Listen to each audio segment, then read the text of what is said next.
साथियों ने अभी महेंद्र सिंह जी ने आपको आत्मा योजना के बारे में काफ़ी कुछ बताया है।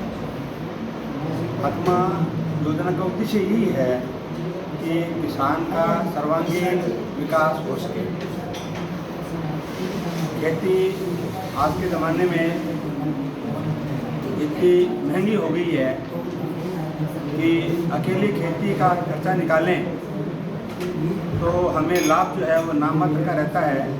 और यही कारण है कि आज किसान खुद भी खेती से दूर हो रहा है और आने वाली पीढ़ी जो है वो खेती से दूर होती जा रही है। निसंदेह है यह एक विचारणीय प्रश्न है कि क्योंकि हम किसान हैं, हमारा मुख्य व्यवसाय खेती करना है, खेती को हम छोड़ नहीं सकते। हो सकता है परिवार में एक आधा बच्चा को नौकरी लग जाए या बाहर और कोई काम कर लेवे, लेकिन जिस किसान के पास में ज़मीन है उसकी पीढ़ियों तक कोई न कोई खेती उसमें आदमी करेगा जरूर, ये मान के चलो। और जब खेती में फ़ायदा नहीं हो रहा है तो उसका मन बड़ा दुखी होता है, बड़ा विचलित होता है। तो इसी बात को सोच में रखते हुए भारत सरकार ने ये कहा कि कुछ ऐसा किया जाए कि खेती के साथ साथ किसान को अन्य योजनाओं का लाभ दिया जाए, अन्य योजनाओं के बारे में बताया जाए। उसी के तहत जो है ना ये आत्मा का गठन हुआ और जो छोटे मार्जिनल काश्तकार हैं उनको इसमें विशेष फ़ायदा दिया जा रहा है। जैसे उन्होंने बताया कि आप बाहर घूमने जाओगे किसी अनुसंधान केंद्र पर, वहाँ 4 नई चीज़ देखोगे, 4 नए यंत्र देखोगे, तो आपके मन में ये बात जरूर आएगी कि ये नई चीज़ है, इसको मैं समावेश करूँ। 10 आदमी देख के आते हैं, अगर 2 इसमें से सीख के कुछ काम शुरू करते हैं तो देखा देखिए ये काम आगे चलता रहता है। इसी प्रकार अभी डॉक्टर बेहबाद साहब ने आपको पशुपालन के बारे में बताया। निसंदेह है खेती के साथ साथ पशुपालन भी अच्छा कार्यक्रम है, क्योंकि हम खेती से जुड़े हुए हैं और पशु का चारा खेती से ही निकल सकता है। उसके जो गोबर है, उसका मलमूत्र है पशुओं का, उसका छावण है, उन सबको हम खाद के रूप के अंदर भी काम में ले सकते हैं। इसी तरह फिशरीज के बारे में, मत्स्य पालन के बारे में बताया गया। जिन किसानों के पास डिगी है वो मछली पालन का काम करें। तो कहने का भाव ये है कि हम अकेले खेती पे ना रहें। खेती एक जुआ बन गया है, क्योंकि सब कुछ हमने किया और प्रकृति ने आके साथ नहीं दिया आखिर में आके, तो बहुत बड़ा नुकसान होता है। एक बार किसान को नुकसान लग गया तो दोबारा उबर नहीं पाता। उसी बात को ध्यान में रखते हुए खेती के साथ साथ पशुपालन है, मछली पालन है, मधुमक्खी पालन है, आपका ये मुर्गी पालन है। तो ये सब ऐसे कुछ व्यवसाय हैं जो किसान इसके साथ साथ कर सकते हैं। क्योंकि मैं ज़्यादा जो है वो बीज से जुड़ा हुआ हूँ। मैंने 30 साल तक जो है वो सीड के ऊपर ही काम किया है और कृषि अनुसंधान अधिकारी के पद से सेवानिवृत्त हुआ हूँ 2013 से। और उसके बाद लगातार मेरी ये कोशिश रहती है कि किसानों से संवाद रखा जाए, उनको खेती के बारे में जितनी जानकारी हमें उपलब्ध है उनसे साझा की जाए। तो खेती में सबसे पहले जो प्रमुख चीज़ आती है वो आती है बीज। देखो, किसानों को बीज के बारे में बहुत ज़्यादा ही जागरूक होना पड़ेगा। एक तो सबसे पहले काम ये करें कि सारी खेती बीज के ऊपर दावेदार है। अगर आपका बीज अच्छा नहीं है, आपके पौधे खेत में कम आएंगे, आपको उतनी खाद डालनी पड़ेगी, उतना ही आपको दवाई डालनी पड़ेगी। नतीजा क्या होगा कि आपके उपज कम आएगी। इसलिए अच्छा गुणवत्ता वाला बीज हमेशा आप काम में ले लें। निसंदेह है ये कहने में मुझे कोई दिक्कत नहीं है कि बीज बड़ा महंगा है और जिस किसान भाई को 10 या 15-20 बीघे में बोना है वो सारा का सारा प्रमाणित अच्छे किस्म का बीज लेके आए तो खर्चा बहुत पड़ता है। और वो वक्त ऐसा होता है कि किसान के पास में उससे पैसे की और जो है वो थोड़ी कमी भी महसूस करता है वो। तो इसका उपाय और निकाल लिया गया है कि ज़रूरी नहीं है कि आप सारे ज़मीन के ऊपर ही नया बीज ला के बोएं। ये बहुत मैं ज़रूरी बता रहा हूँ आपको कि 2, 3, 4 किसान अपना समूह बना लें और यूनिवर्सिटी से कैसे जाके एक थैले बीज ले आओ आप। ठीक है, उदाहरण के लिए खरीफ की फसलें हैं, खरीफ के लिए एक आदमी ग्वार का अच्छा बीज ले आया, एक आदमी आपका जो है मूंग का अच्छा बीज ले आया, एक आदमी जो है अपना मोट का अच्छा बीज ले आया। 3-4 का समूह बना लो। एक किसान जो एक थैला बीज का लेकर आया उसको स्वयं का बीज बनाए। कोशिश ये करें कि वहाँ से आधार बीज या प्रमाण बीज वहाँ से मिल जाएगा आपको। एक थैला महंगा मिलेगा आपको पहली बार, उसको आप घर पे ला करके अच्छी तरह से स्वयं का बीज जाकर, ये जो बड़ी कंपनी आप देख रहे हो ये क्या कहती हैं जो तरीका मैं बता रहा हूँ वो कब तरीका अपनाते हैं, फर्क इतना है। वो लार्ज स्केल पर करते हैं, मशीनें उनके पास बड़ी बड़ी, हमें छोटे स्केल पर करना है। हम थोड़ा आदमी तो अपने हाथ से उस चीज़ को कर सकता है, ठीक है। आपको कुछ भी नहीं करना, अपना खुद का बीज बनाने के लिए आपको 1 थैली बीज एक बार आप मार्केट से ले आओ, ठीक है। तो वो बीज सोर्स अच्छा होना चाहिए, या तो उसे गवर्नमेंट संस्था से या यूनिवर्सिटी से बीज वो लेके आओ, जो उन्नत किस्म का बीज है, जो आपके क्षेत्र में सबसे अच्छा झाड़ दे रहा है। इसकी जानकारी कहाँ से मिलेगी? कृषि विभाग के अधिकारी बैठे हैं, उनसे आप जानकारी प्राप्त कर लो कि मूंग की अच्छी वैरायटी कौन सी मिल रही है, मोट की अच्छी वैरायटी कौन सी है, ग्वार की अच्छी वैरायटी कौन सी है, कपास की अच्छी वैरायटी कौन सी है। तो हम लोग क्या है इस बात जिससे जुड़े हुए हैं, तो सभी कृषि विभाग का कोई भी अधिकारी, उन सबको इन बातों की जानकारी रहती है। किसी भी अधिकारी से आप अच्छी किस्म का पता कर लेंगे, ठीक है। फिर उसके बीज के लिए प्रयास कीजिए। आपके नज़दीक के अंदर जो है कृषि अनुसंधान केंद्र गांव बना हुआ है, आपके यहाँ सूत्र में NSC का फार्म बना हुआ है, क्रिप्को है, इको है, ये कुछ संस्थाएँ ऐसी हैं जिनसे आप भरोसे का बीज प्राप्त कर सकते हो। प्राइवेट बीज वाले, मैं ये नहीं कहता कि सारे खराब हैं, लेकिन उसमें मिलावट की संभावना ज़्यादा रहती है, वो व्यक्तिगत लालच आ जाता है। सरकारी फार्म पे किसी का व्यक्तिगत लालच नहीं होता, इसलिए वो हमेशा अच्छी गुणवत्ता वाला बीज तैयार करते हैं, और जो विधि है उस विधि के अनुसार ही वो बीज बनाते हैं।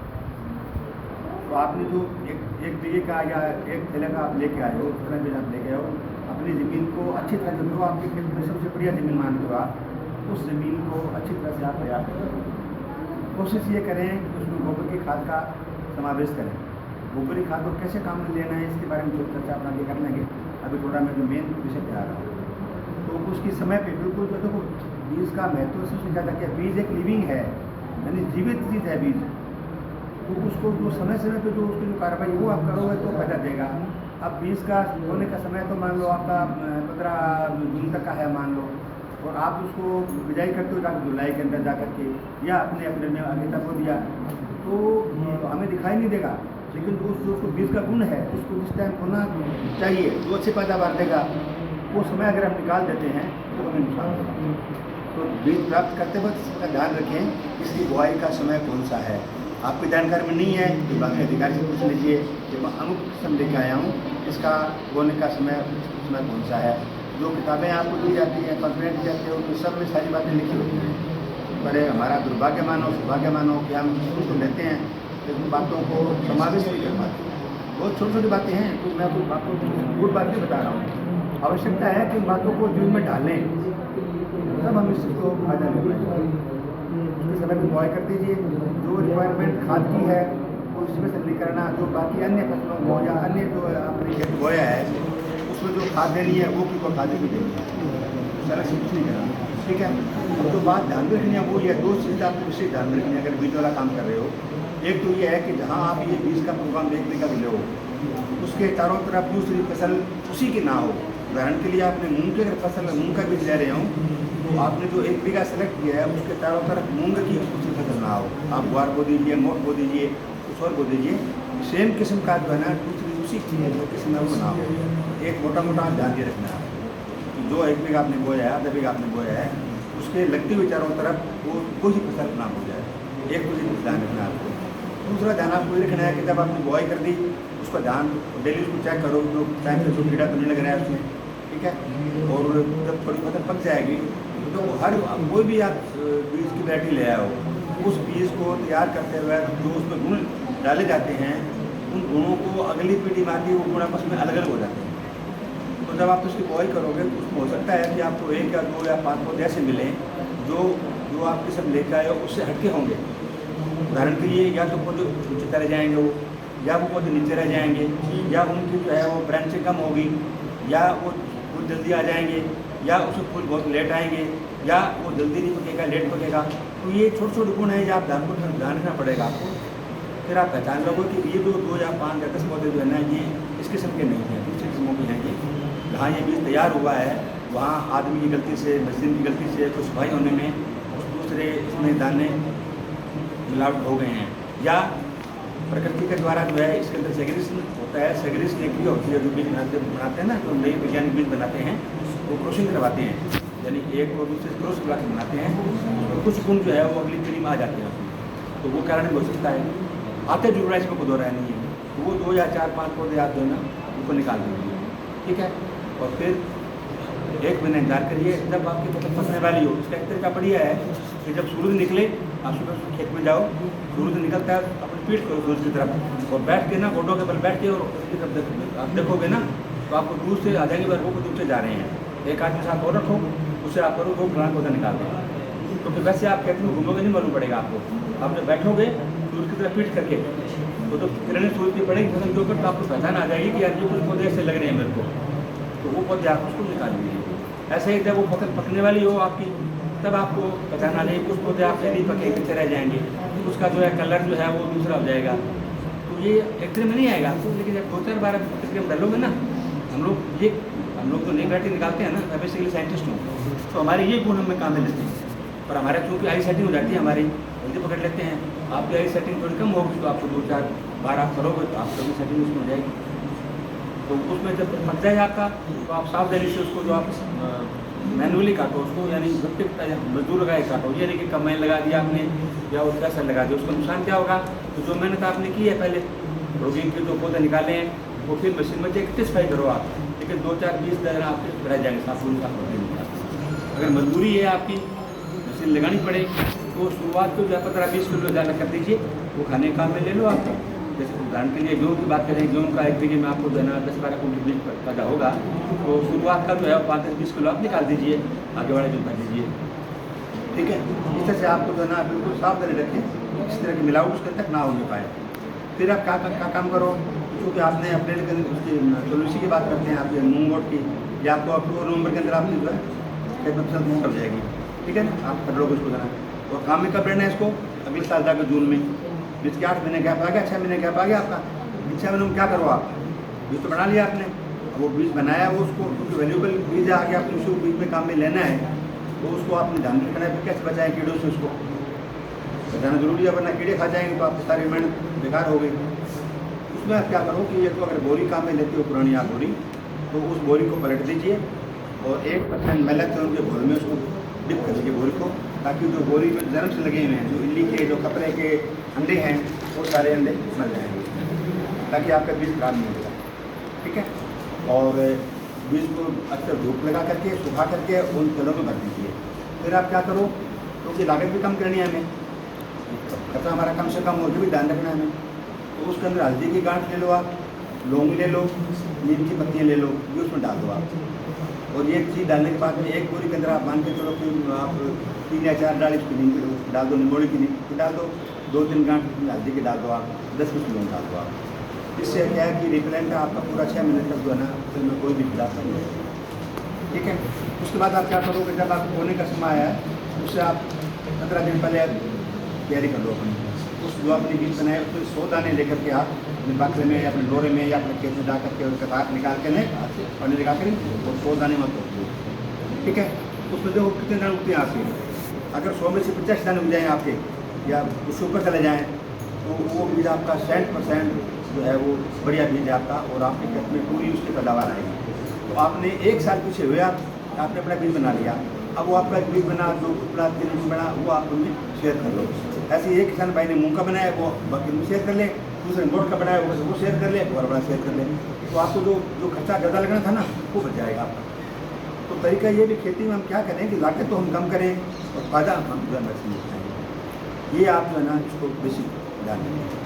दूसरा जो अहम बात है वो ये है कि आप हमारी जो ज़मीनें हैं, मृदा जो हमारी भूमि है वो बिल्कुल जीरो हो चुकी है। जीरो मीन्स कि कार्बन तक तो इसके अंदर खत्म हो चुके हैं। देखो पौधों को जो अपने बोते हैं ना फसल बोते हैं, तो इसके अंदर के जो 15 तरह के जो 16 तरह के तत्व उसको चाहिए।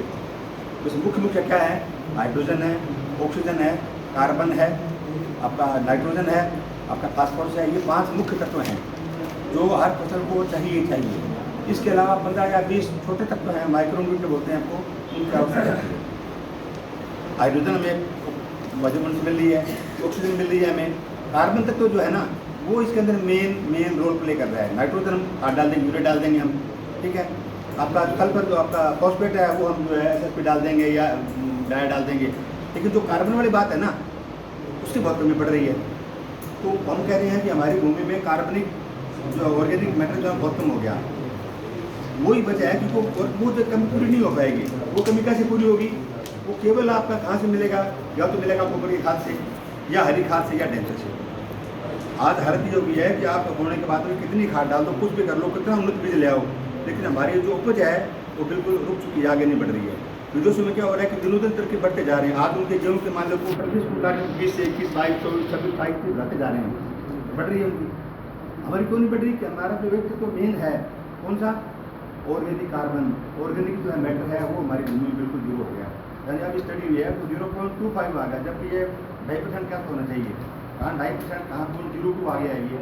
तो वो कार्बन की कमी हमारी खेती में दिनों दिन लगातार गिर रहा है, और वही कारण है कि हमें खेती में मुनाफा नहीं हो रहा है। उसके लिए क्या करो आप? सबसे बेस्ट काम जो है ना, एक ही काम करना है आपको। काफ़ी सारे काम आप और पीछे भी ले लो तो भी कोई दिक्कत नहीं है। आपका जो घर का गोबर है, जो खूबसूरत रहे हो, वो क्या करते हैं, गोबर को उठा करके घर के बाहर बनाते हुए बंडल बांट डालते रहते हैं ना। और आपने देखा जो बरसात आती है तो उस टूटी का पानी जो है वो आगे बह जाकर इतना गहरा काले रंग का पानी निकल जाता है। तो क्या हुआ? जो उसमें ऑर्गेनिक तत्व थे वो सारे बह के बाहर आ गए। तो कुछ नहीं है, वो जा रहे हो आप, और फिर आप उठा करके अपने खेत में डालते हो, कहते हैं तो 20 टन डाल दी, फायदा नहीं हुआ। फायदा इसलिए नहीं हुआ आपका, जो कार्बन तत्व था उसमें वो तो बह गया। और दूसरा जो जीवाणु उसके अंदर होने चाहिए थे, जो उसको बढ़ाते उसको बढ़ाते वो उसके अंदर है नहीं। इसलिए क्या करो आप? 2-3 तरह की बातें आती हैं उसमें। एक तो खाद को, या जितने बिछावन आपके सारे जो भी है, जितने भी पशु के नीचे बिछाते हैं अपने, जो घास फूस है, घट्टा कचरा कूड़ा कचरा सारा वो आप गड्ढे में डालना शुरू करो। चाहे गड्ढा लोरू में बना लो, चाहे गड्ढा खेत में बना लो। खेत में डेली आप जाते हो, ट्रॉली में डाल के वहाँ डाल दो, ठीक है, और उसमें डालो। और उसके बाद में आपने नाम सुना होगा डिकम्पोजर। इतनी बढ़िया दवाई आई है, गवर्नमेंट ने इतना बढ़िया काम किया आपके लिए, वैज्ञानिकों ने, कि आप कल्पना नहीं कर सकते। वो डिकम्पोजर आपके लिए अमृत है, किसी ने यूज़ किया हो तो वो डिकम्पोजर ये ना सर। तो डिकम्पोजर का डायरेक्ट भी है सर, अच्छी आप उसको डिकम्पोजर की ताकत है कि गऊ के मूत्र के अंदर आप गोबर का जो मिलाकर मिश्रण बनाते हो ना, उससे भी आप डालो फसल में तो बहुत फायदेमंद है। उसमें इतने जीवाणु बैक्टीरिया, करोड़ों अरबों बैक्टीरिया जीवाणु क्या करते हैं कि हमारी सोइल की जो यूज़ करते हैं, तो यूज़ से क्या होता है कि पौधे में, मैंने बताया पौधे जीवित होते हैं, तो सांस लेने में हमारी तो कई बार हम करते हैं कि पानी लगाते हैं, जिनकी इम्पैक्ट होगी, ठीक है, अंदर वायुमंडल आवाज़ आ नहीं रही, अंदर नीचे जीवाणु को मर जाते हैं, फायदा नहीं हो पाता। और ये जो अगर ये डाल रखा है आपने, गोबरी खाद डाल रखी है, उसमें अगर आपने ये डाल रखा है आपका जो डिकम्पोजर, इसमें बैक्टीरिया करते हैं वो सोइल को लूज करते हैं, टाइट नहीं होने देते वो। उससे क्या है, उसमें प्रॉपर आपका एरेशन होगा, तो आपको बड़ा उसमें अच्छा ये फायदे दिखते नहीं है, ये महसूस बाद में आपको जो ऊपर महसूस होते हैं, ये आप देखो भी हमें दिखाई नहीं देंगे। ये तो एक प्रक्रिया है जिसका परिणाम आपको आपकी उपज बढ़ने में आगे सामने आएगा आपके दोनों। तो उस खाद को उस तरह से आप यूज़ करो।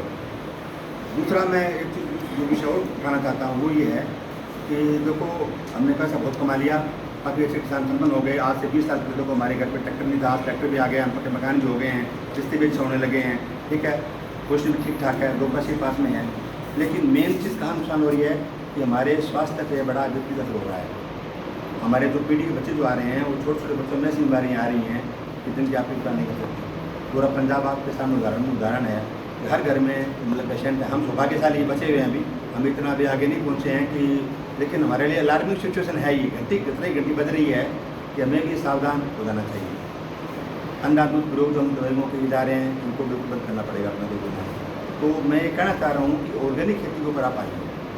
तो वो जब आप आज़ाद हुए थे ना 47 के अंदर, तब हमारी मांग की थी। मांग क्या थी हमारे पास? कि गेहूँ है नहीं हमारे पास में। हमारी जो वैरायटी थी उनको क्या थी? गेहूँ की 4 कुंटल 5 कुंटल, चना और 50 किलो 60 कुंटल 1 किलो पे ऊपर पैदा होती नहीं थी। और देश आज़ाद हो गया, खाने को अन्न कहाँ से लाएँ? फिर ये यूरिया खाद वगैरह नहीं आए भी, इनको बढ़ावा से हमारी फसल बढ़े। तो हमारे जो वरिष्ठ हमारे साथी जो रिटायर हो चले गए, उन्होंने इतनी कोशिश की बेचारा, उन्होंने किसानों को ऐसी मीटिंग होती है ना, मीटिंग में यूरिया डाल खाद डालो, SSP डालो, DAP डालो, बार बार। तो किसान डरते थे अगर नहीं हमारी खेत खराब हो जाएगा, हम डालेंगे। करते करते उनको सिखाते 10-20-30 सालों में हुआ ये कि हम आज आत्मनिर्भर हो गए। कि जो गेहूँ की पैदावार 4 कुंटल आती थी वो बढ़ के आज 20 कुंटल पहुँच गई है, ठीक है। जो नरमे की जो है वो 2-3 कुंटल की थी वो बढ़ के आज 8-10 कुंटल पहुँच गई है। कहने की आपने अच्छी किस्में आ गई है। तो मेरा कहने का भाव ये है कि आज हम ठीक है शिखर पहुँच गए, लेकिन स्वास्थ्य अगर बच्चों का हमारा स्वास्थ्य बिगड़ जाएगा तो वही बात आ गई। और कहते हैं इतिहास बड़ा दोहराता है, अब वो दोहरा रहा है कि अब हमें अवस्था इस बात की है कि हम हमारे खाने के लिए, हमारे बच्चों के लिए कम से कम 1 आध बीघा जो है वो ऑर्गेनिक पे शुरू करें। उन्होंने तो सारा चाहिए, पूरी ऑर्गेनिक करो, लेकिन पूरी ऑर्गेनिक नुकसान क्या है कि तो ये तो बात बिल्कुल फैक्ट है। ऑर्गेनिक की पैदावार कभी भी उसके बराबर नहीं आ सकती, पैदावार कम रहेगी आपकी। गुणवत्ता है ना उसके अंदर, जो अच्छे गुण हैं वो बहुत अच्छे रहेंगे उसमें। तो हम अपने घर से शुरुआत करें, आधा बीघा 1 बीघा हम कोशिश करें कि 1 बीघा अपने घर पे ऑर्गेनिक करेंगे, उसका जो अनाज आएगा वो हम हमारे खाने के लिए ले लेंगे। ठीक है, ऑर्गेनिक के लिए पूरी रेंज है ना, उसके लिए पूरी आपको खाद भी आप बना सकते हो, आप दवाइयाँ बना सकते हो। ठीक है, खाद बनाने का बड़ा अच्छा जो है वो रखा है ऑर्गेनिक खाद बनाने, जैसे गोबर का बताया, गोबर खाद कम है गोबर इसी का, तो उसका और तरीका भी है। आप क्या काम करो कि मात्र 100 किलो गोबर ले लो ऑर्गेनिक खाद का। जिस भाई के पास एक पशु नहीं है, मान लो जो अपने घर पे पशु नहीं रखते और जिनके पास में गोबर की बहुतायता नहीं है, उनके लिए एक दूसरा फार्मूला बनाया गया है। आप 100 किलो गोबर ले लो, उसको सुखा लो अच्छी तरह से। ठीक है, सुखाने के बाद में उसको क्या है कि बुरबुरा करके और उसके अंदर आप 2 किलो जोड़े की तालाब की मिट्टी ले लो। ठीक है, और 20 किलो गाय का मूत्र ले लो उसमें। ठीक है, और 1 डिकम्पोजर की शीशी आप उसके अंदर डाल दो। ठीक है, और उसको थोड़ी देर छोड़ दो आप। वो डिकम्पोजर क्या करेगा कि उस जो खाद का जो उसका वो भोजन है उसका, तो वो अरबों में वो बढ़ जाएंगे बैक्टीरिया। वो आपको 3 या 4 कट्टे 1 बीघे के लिए, जैसे 4 कट्टे बीज होते हैं ना, 4 कट्टे जो है ना पूरी 1 फसल के लिए आपको पर्याप्त है। अगर 4 कट्टे वो डाल देते हो आप 400 रुपये तो 60 यानी 60 किलो बना खाद डाल देते हो, तो आपका पूरा साल भर जो है जो DAP की रिक्वायरमेंट है वो पूरी हो जाएगी। ठीक है, इसी तरह से आपका जो स्प्रे करने के बाद जो आपका जो दिमक लगती है, दिमक के बचाव के लिए क्या करो आप 30 या 40 किलो जो है ना आप खली लेके, दिमक वाली खली लेके तो कूट लो आप अच्छे बारी कूट के। और जो डिकम्पोजर का पानी है, डिकम्पोजर क्या करो आप शुरू में एक काम करें, तो जो ऑर्गेनिक खेती कराना चाहिए वो 3 ड्रम का खर्चा लगेगा। 3 ड्रम ले आप आइए, प्लास्टिक के जो ड्रम आते हैं 3 ड्रम ले लो, और उन तीनों के अंदर क्या है कि वो 3 शीशी ले आओ डिकम्पोजर की। ठीक है, उसके अंदर आप एक पूरा ड्रम को भर लो और उसके अंदर आप जो है ना वो 2 किलो आप जो है ना गुड़ डाल दीजिए और 1 शीशी डाल दीजिए। वो गुड़ उस बैक्टीरिया का भोजन है, 7 से छोड़ दीजिए, उससे वो अंदर प्रक्रिया होकर के गड़ डालेंगे तो स्वास्थ्य जैसा बन जाएगा। ठीक है, वो आपका जो घोल है वो सब जगह काम आएगा। उस घोल को आप ले लो 1 ड्रम में और 30 किलो आप नहीं डाल दो इसकी तंबाकू की, तो कूट के उसमें डाल दो और 10 दिन बाद में उसको आप निकाल के और 1 ढोल के अंदर आप 15 ढोल के उसमें आप जो है ना 3 या 4 गिलास उसमें वो पानी देकर के कर दो, आपकी पूरी शरीर में दिमक नहीं आएगी। ऐसे आपको दवाई डालनी है, दवाई डालने का तरीका है उसमें 5 चीज़ें आपके सामने ले लें। उसमें आप क्या कहते हो, नीम आ गया, धतूरा आ गया, आक आ गया, भांग आ गई और कनेर, या इनमें एक आधी चीज़ नहीं है कोई बात नहीं है। इसलिए बराबर मात्रा लेकर के साफ करके और कूट पीस के उनको और लोहे कड़े में खिला दो उनको, और 2 सिलेंडर वो जो हमने बनाया सोल्यूशन वो डाल दो उसके अंदर, पूरे दिन उबलने दो उसको। ठीक है, शाम को जो गाढ़ा हो जाए ठंडा कर लो या नहीं भर लो, 1 गिलास उसका सफिशिएंट, 1 गिलास उसका सोल्यूशन का 1 ढोल के पानी आप डाल दो, करके देखो किसी भी तरह का कोई भी कीड़ा उसके अंदर आपको नहीं रहेगा। तो बड़ी विज्ञान को बड़ी सोच है अभी हम कैसा सरल उपाय देवें किसानों को ताकि वो ऑर्गेनिक खेती के ऊपर आए। इसलिए उन्होंने वर्षों की मेहनत निकाल के ये चीज़ें निकाली हैं आपके लिए, और आपको देर से देर आज नहीं तो कल इस चीज़ के ऊपर आपको आना ही पड़ेगा और आना भी चाहिए। तो जब स्वास्थ्य हमारा अच्छा नहीं है तो ये सारी चीज़ें हमारे लिए काम की डॉक्टर बहुत है कि थोड़ा मैं टाइम आपका जो है डॉक्टर जिसके बारे में जानकारी पूछी हो